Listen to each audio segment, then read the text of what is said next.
আসসালামু আলাইকুম। প্রিয় এইচএসসি পরীক্ষার্থী, আশা করছি তোমরা সবাই ভালো আছো।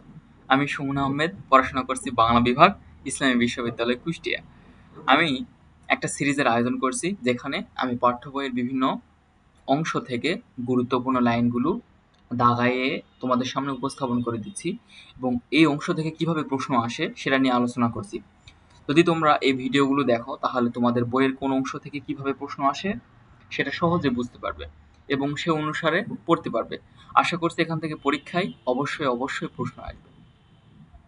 তো এখানে যদি আমরা সোনার তরী কবিতায় কবি পরিস্থিতি থেকে দেখি তাহলে এখানে প্রশ্ন আসে যে রবীন্দ্রনাথ ঠাকুর কোন বিশ্ববিদ্যালয় প্রতিষ্ঠা করেছিলেন। ঠিক আছে, তাহলে রবীন্দ্রনাথ ঠাকুর কোন বিশ্ববিদ্যালয় প্রতিষ্ঠা করেছিলেন? উত্তর হচ্ছে বিশ্বভারতী বিশ্ববিদ্যালয়। তারপরে প্রশ্ন আসে যে বনফুল কাব্য কত বছর বয়সে প্রকাশিত হয়? বনফুল কাব্য প্রকাশিত হয় 15 বছর বয়সে। এবং রবীন্দ্রনাথ ঠাকুরের লেখা প্রথম কাব্যগ্রন্থ কোনটি? তাহলে রবীন্দ্রনাথ ঠাকুরের লেখা প্রথম কাব্যগ্রন্থ হচ্ছে বনফুল। এছাড়াও প্রশ্ন আসে যে কত সালে রবীন্দ্রনাথ ঠাকুর নোবেল পুরস্কার পান? 1913 সালে। তারপরে প্রশ্ন আসে যে কোন সাহিত্যের জন্য রবীন্দ্রনাথ ঠাকুর নোবেল পুরস্কার লাভ করেন? উত্তর হচ্ছে গীতাঞ্জলি। এই গীতাঞ্জলি কাব্যগ্রন্থটি সংস অফারিংস এই নামে অনুবাদ হয়ে প্রকাশিত হওয়ার পর তিনি কি করেন? তিনি হচ্ছে নোবেল পুরস্কার লাভ করেন। তো এ পর্যন্ত আমরা কি দেখলাম? এ পর্যন্ত দেখলাম যে কবি পরিস্থিতি থেকে কি ধরনের প্রশ্ন আসে বা কোন লাইনগুলো গুরুত্বপূর্ণ। তারপরে আমরা দেখছি যে এখানে প্রশ্ন আসতে পারে যে রবীন্দ্রনাথ ঠাকুরের কাব্যনাট্য কোনটি? সেটা এমসিকিউ এর জন্য এই প্রশ্নটা গুরুত্বপূর্ণ যে কাব্যনাট্য কোনটি, এবং হচ্ছে রবীন্দ্রনাথ ঠাকুরের কাহিনী কবিতার সংকলন কোনটি? রবীন্দ্রনাথ ঠাকুরের কাহিনী কবিতার সংকলন হচ্ছে কথা ও কাহিনী, এবং তার কাব্যনাট্যের মধ্যে রয়েছে বিসর্জন এবং চিত্রাঙ্গদা। তো এখন আমরা সোনার তরী কবিতা থেকে সরাসরি কোন লাইনগুলো গুরুত্বপূর্ণ এবং কিভাবে প্রশ্ন আসে সেটা দেখব। তো সোনার তরী কবিতার প্রথম লাইনে বলা হয়েছে গগনে গরজে মেঘ ঘন বর্ষা। তাহলে এখানে প্রশ্ন আসতে পারে যে সোনার তরী কবিতায় কোন ঋতুর উল্লেখ রয়েছে? উত্তর হবে হচ্ছে বর্ষা ঋতু। তারপরে প্রশ্ন আসে যে কুলে একা বসে আছি নাহি ভরসা। এখানে কে বসে আছেন? এখানে কে বসে আছেন? তাহলে এখানে সঠিক উত্তর হচ্ছে কৃষক।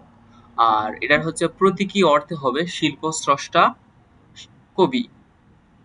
রাশি রাশি ভাড়া ভাড়া এই লাইন থেকে প্রশ্ন আসে যে ভাড়া শব্দের অর্থ কি? ভাড়া শব্দের অর্থ হচ্ছে ধান রাখার পাত্র। তারপরে ভরা নদী ক্ষুরধারা। তাহলে এখানে প্রশ্ন আসে ক্ষুরধারা শব্দের অর্থ কি?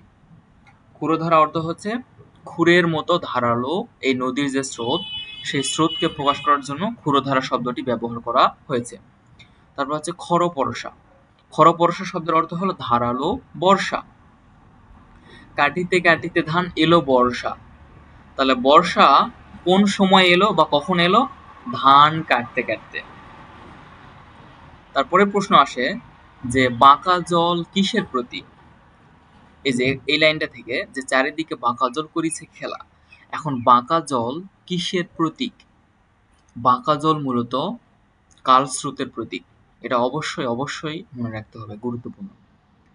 পরপারে দেখি আঁকা। এখানে পরপার বলতে প্রতীকী অর্থে কবি কি বুঝিয়েছেন? প্রতীকী অর্থে কবি বুঝিয়েছেন মৃত্যুর পরের জীবনকে, অর্থাৎ পরলোককে। আর এখানে প্রভাত বেলা বলতে কবি কি বুঝিয়েছেন? প্রভাত বেলা বলতে প্রতীকী অর্থে কবি বুঝিয়েছেন জীবনের শুরুর সময়কে। গান গেয়ে তরি বেয়ে কে আসে পারে। তাহলে এখানে হচ্ছে প্রশ্ন আসতে পারে যে তরি বেয়ে সে কি করতে করতে এসেছিল। তাহলে তরি বেয়ে সে হচ্ছে গান, মানে গান গেয়েছিল এবং হচ্ছে নৌকা নিয়ে সে এসেছিল। কে সে? সে হচ্ছে মাঝি।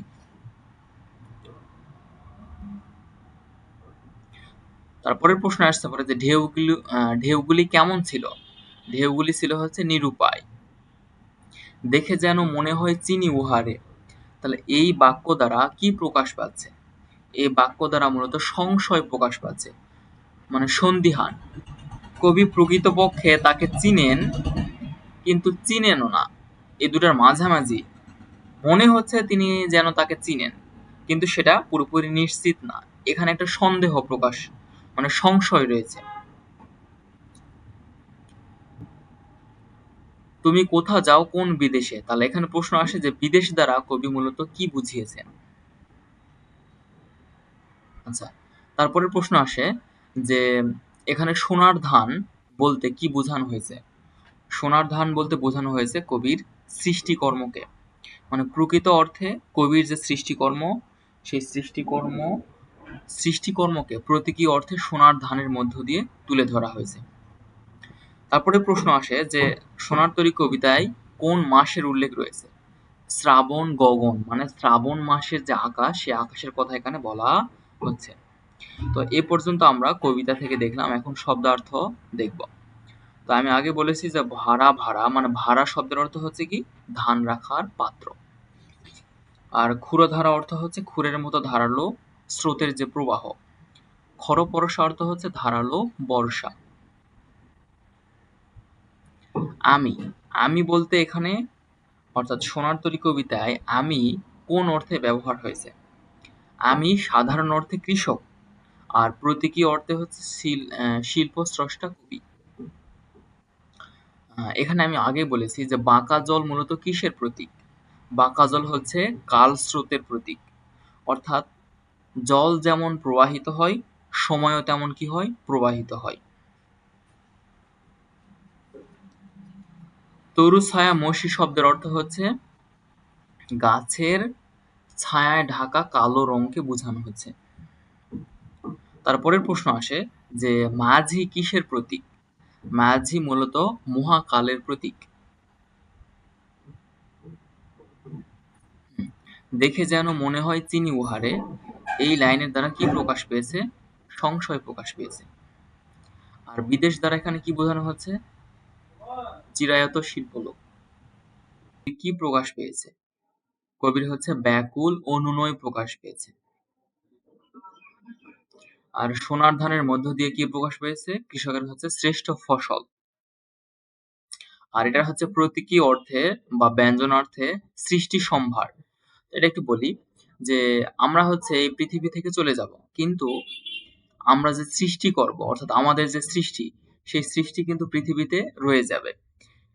ঠিক যেমন কৃষকের হচ্ছে সোনার ধান রয়ে যাচ্ছে, কিন্তু কৃষক সেখানে বা সেই জমিতে থেকে যাচ্ছেন। ঠিক তেমনি আমরা যখন চলে যাব তখন আমাদের সৃষ্টি থেকে যাবে, কিন্তু আমরা থাকবো না। তো সোনার ধানের দ্বারা হচ্ছে মূলত কৃষকের ফসল বা কৃষকের হচ্ছে শ্রেষ্ঠ ফসলকে বোঝানো হচ্ছে। ঠিক তেমনি এটার প্রতীকী অর্থে শিল্প স্রষ্টা কবির যে সৃষ্টি সম্ভার, অর্থাৎ রবীন্দ্রনাথ ঠাকুর তিনি যে সৃষ্টি করে যাচ্ছেন, এই সৃষ্টিকে মূলত তিনি বুঝিয়েছেন সোনার ধানের মধ্য দিয়ে।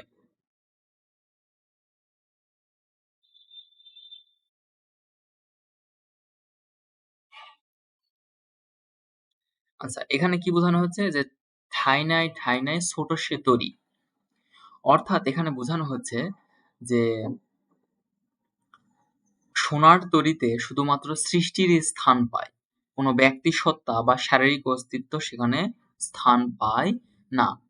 তাহলে এটা হচ্ছে কি বোঝাচ্ছে যে মহাকালের যে স্রোত, অর্থাৎ মহাকালের যে স্রোত, সেই স্রোতে শুধুমাত্র একজন ব্যক্তির সাহিত্য বা তার সৃষ্টি স্থান পেতে পারে, ব্যক্তি নিজে স্থান পেতে পারে না। সোনার তরী কবিতাটি রবীন্দ্রনাথ ঠাকুরের কোন কাব্যগ্রন্থ থেকে নেওয়া হয়েছে? তো সোনার তরী একটি কবিতা, এবং এই কবিতাটি যে কাব্যগ্রন্থ অর্থাৎ কবিতার বই থেকে নেওয়া হয়েছে, সেই কবিতার বইয়ের নামও মূলত সোনার তরী। তো এই সোনার তরী কবিতা থেকে মূলত কাব্যগ্রন্থের নামকরণ করা হয়েছে সোনার তরী। সুতরাং যদি প্রশ্ন আসে যে সোনার তরী কোন কাব্যগ্রন্থ থেকে নেওয়া হয়েছে, তাহলে উত্তর হবে সোনার তরী কাব্যগ্রন্থ। সর্বশেষ প্রশ্ন, সোনার তরী কোন ছন্দে রচিত? এটা হচ্ছে মাত্রাবৃত্ত ছন্দে রচিত।